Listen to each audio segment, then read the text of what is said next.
بسم الله الرحمن الرحيم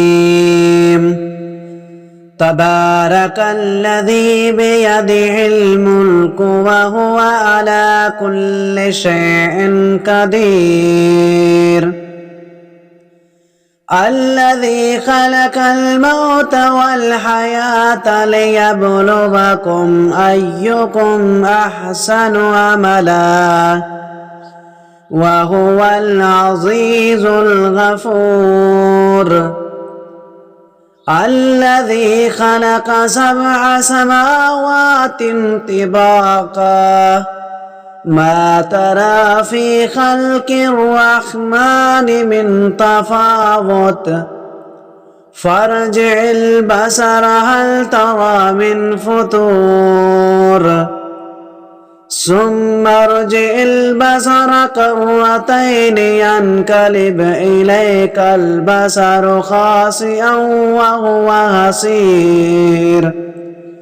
ولقد زينا السماء الدنيا بمصابيح وجعلناها رجوما للشياطين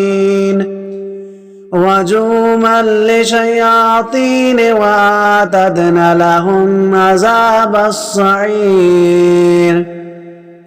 وللذين كفروا بربهم عذاب جهنم وبئس المصير إذا ألقوا فيها سمعوا لها شهيقا وهي تفور تكاد تميز من الغيظ كلما ألقي فيها فوج سألهم خزنتها ألم يأتكم نظير قالوا بلى قد جاءنا نذير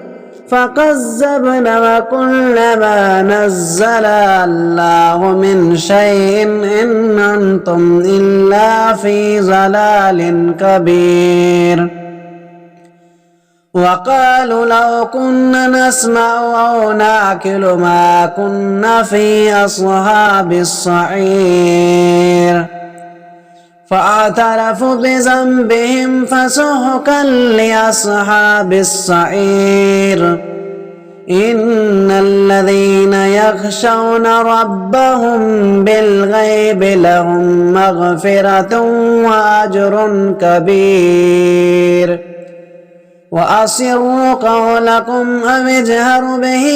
إنه عليم بذات الصدور ألا يعلم من خلق وهو اللطيف الخبير هو الذي جعل لكم الأرض ذلولا فامشوا في مناكبها وكلوا من رزقه وإليه النشور أأمنتم من في السماء أن يخسف بكم الأرض فإذا هي تمور أم أمنتم من في السماء أن يرسل عليكم حاصبا فستعلمون كيف نذير ولقد كذب الذين من قبلهم فكيف كان نكير أولم يروا إلى الطير فوقهم صافات ويقبضن ما يمسكوهن إلا الرحمن إنه بكل شيء بصير أمن هذا الذي هو جند لكم ينصركم من دون الرحمن إن الكافرون إلا في غرور أمن هذا الذي يرزقكم إن أمسك رزقه بل لجوا في عتو ونفور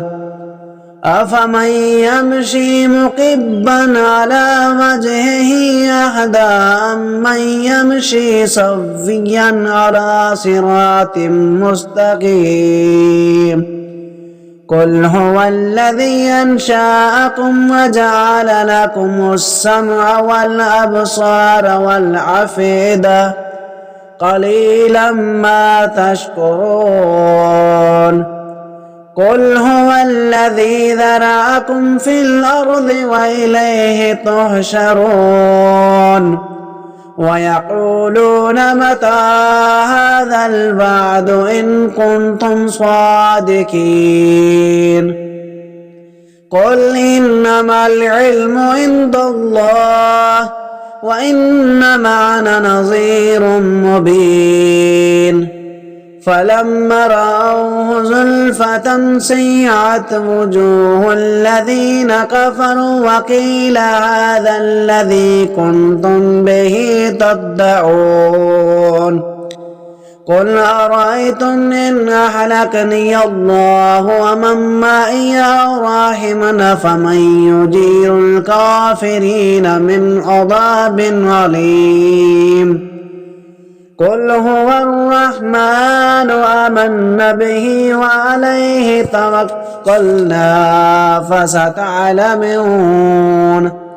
فستعلمون من هو في ضلال مبين